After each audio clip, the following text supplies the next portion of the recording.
Me aferro a Él, Jesús es mi esperanza.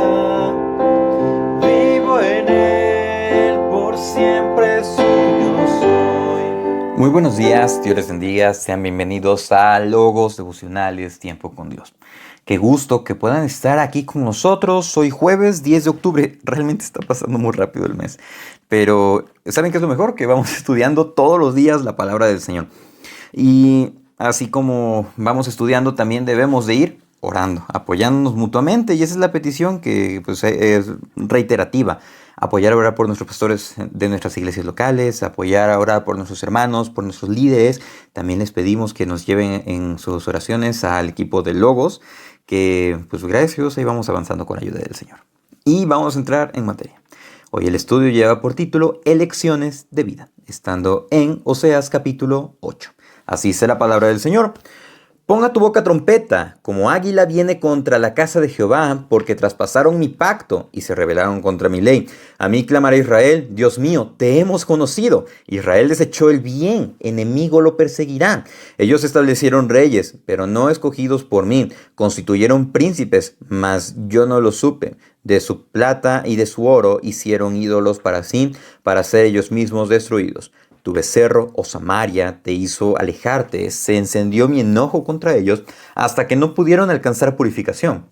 Porque de Israel es también y artífice lo hizo, no es de Dios, por lo que será deshecho en pedazos el becerro de Samaria.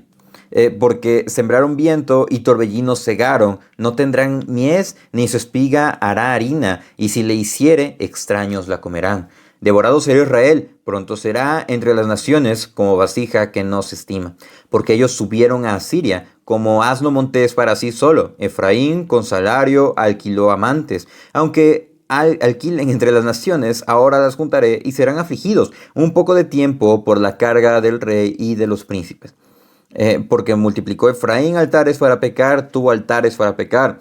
Le escribí las grandezas de mi ley y fueron tenidas por cosa extraña. En los sacrificios de mis ofrendas sacrificaron carne y comieron. No los quiso Jehová. Ahora se acordará de su iniquidad y castigará su pecado. Ellos volverán a Egipto. Olvidó pues Israel a su hacedor. Edificó templos y Judá multiplicó ciudades fortificadas. Mas yo meteré fuego en sus ciudades, el cual consumirá sus palacios. Elecciones de vida.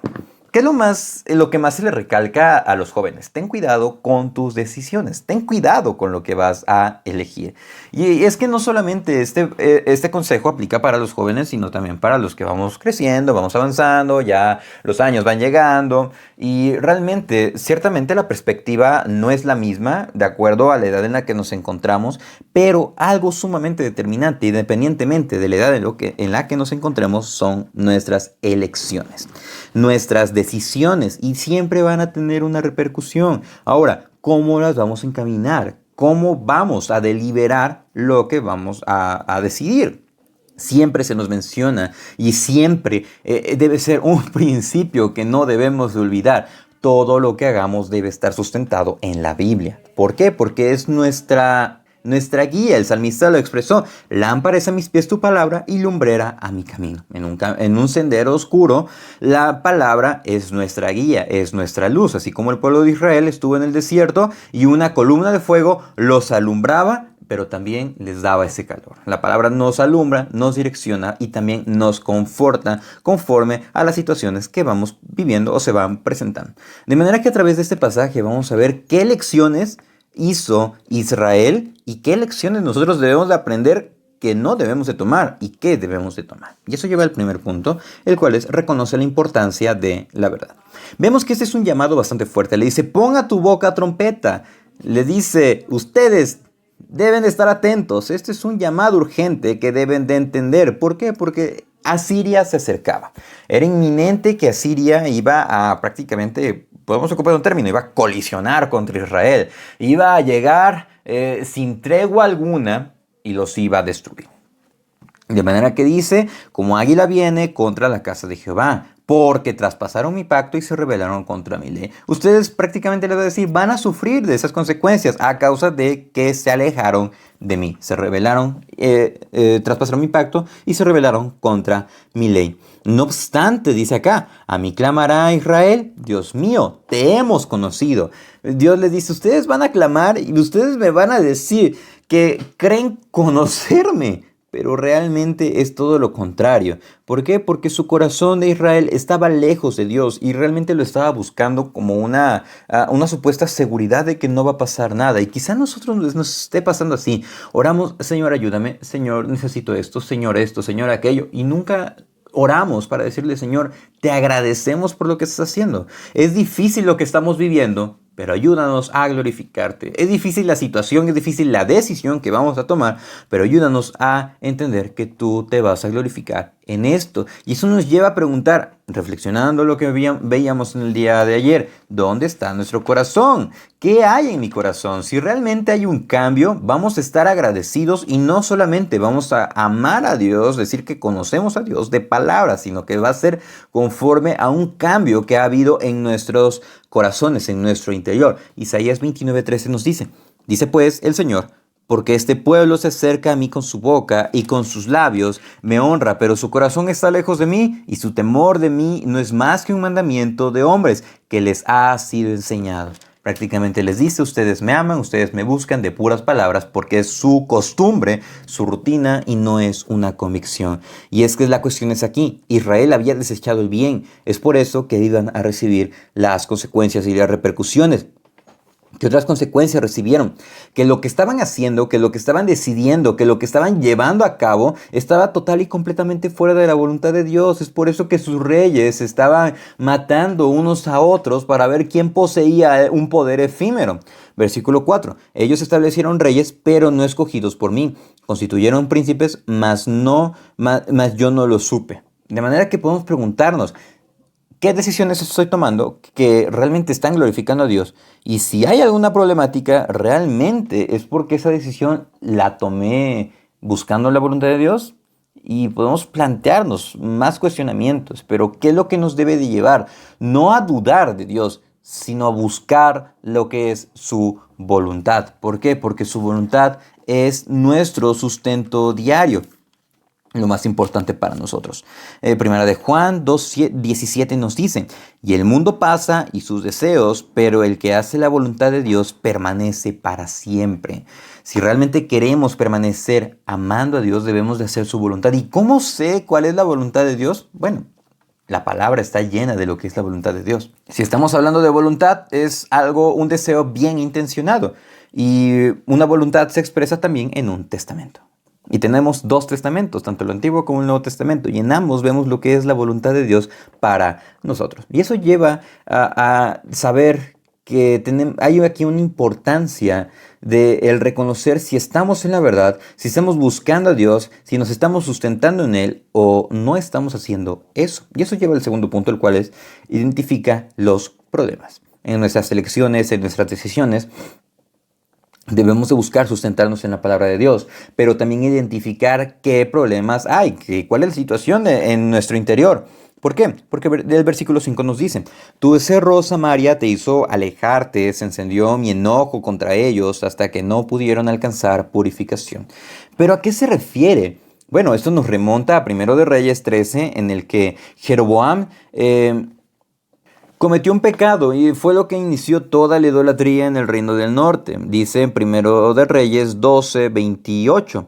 Y habiendo tenido consejo, hizo el rey 2 becerros de oro, y dijo al pueblo, bastante habéis subido a Jerusalén, he aquí tus dioses, oh Israel, los cuales te hicieron subir a la tierra de Egipto. Uno lo puso en Betel y el otro lo puso en Dan. Y prácticamente le está diciendo aquí lo mismo que les había mandado a decir por un profeta que no menciona, un profeta anónimo. Dice el capítulo 13, versículo 2. Aquel clamó contra el altar en Betel, el cual tenía un becerro de oro. Dijo, altar, altar, así ha dicho Jehová. He aquí que a la casa de David nacerá un hijo llamado Josías, el cual sacrificará sobre ti a los sacerdotes de los lugares altos, que queman sobre ti incienso, y sobre ti quemarán huesos de hombres. Y en aquel mismo día, una señal, dice, esta es la señal de que Jehová ha hablado, he aquí que el altar se quebrará. Y menciona, todavía continúa. De manera que Desde este momento vemos el pecado, pero desde este momento vemos que Dios va a castigar el pecado. Y aquí está persistente. El becerro, la idolatría te hizo alejarte de mí. ¿Qué situaciones estamos viendo que parecen que son buenas, pero que nos empiezan a alejar nuestro corazón de Dios? Y si las identificamos, digámosle al Señor que sea tomando el control de nuestras vidas y sea ayudándonos. ¿Para qué? Para que no nos desviemos, para que tenga remedio nuestro camino. De manera que continúa aquí hablando con respecto a los juicios que iban a recibir, pero también cómo nosotros podemos identificar los problemas en Israel, pero también debemos identificar qué dificultades, áreas de oportunidad hay en nosotros. Y eso lleva al último punto, el cual es, recuerda lo indispensable. Israel se había olvidado de algo sumamente importante. Se habían olvidado de Dios, se habían olvidado de su sustento, se habían olvidado de quién los había librado. Dice el versículo 10, aunque alquilen entre las naciones, ahora las contaré y serán afligidos un poco de tiempo por la carga del rey y los príncipes, como mencionábamos el día de ayer.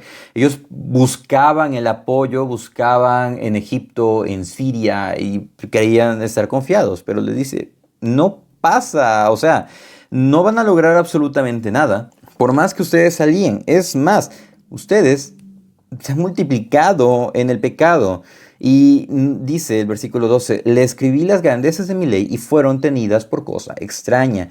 Al momento de que nosotros nos encontramos y decimos, ¿qué es lo más necesario que debo de tener en cuenta, en este caso, para una decisión? Y que eso debe de ser que glorifique a Dios. ¿Por qué? Porque si empezamos a ser supuestamente seres autónomos, nos podemos olvidar de lo que es, de las grandezas de la Biblia, de las grandezas de la ley del Señor, de la grandeza de su palabra, y podemos empezar a desviarnos poco a poco.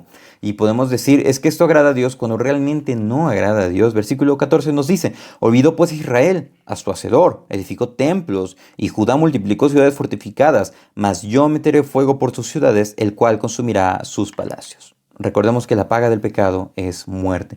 Entonces, ¿cómo podemos nosotros no caer en este mismo resultado que tuvo Israel, persistiendo en la verdad, recordando lo indispensable que es la palabra de Dios, la verdad que nos hace libres? ¿Y cómo lo hacemos? La recordamos todos los días, leyendo la Biblia, meditando aparte de estos espacios devocionales, reflexionando en en esas áreas que le entregamos a Dios, orando para que sea la palabra actuando de manera viva y eficaz a través del Espíritu. De manera que nuestras elecciones y decisiones puedan reconocer que están sometidas a lo que es la palabra de Dios, que no podamos olvidar que debemos de glorificar a Dios, y si hay alguna clase de problemas, algún foco rojo, identificarlo para poder atenderlo y decirle al Señor que sea tomando el control de absolutamente todo. Muchísimas gracias por acompañarnos en el devocional del día de hoy. Deseamos que sea de edificación para cada uno de ustedes. Reciban un afectuoso saludo y si Dios nos presta vida, el día de mañana continuaremos el estudio devocional. Saludos. Jesús es mi esperanza, vivo en Él por siempre.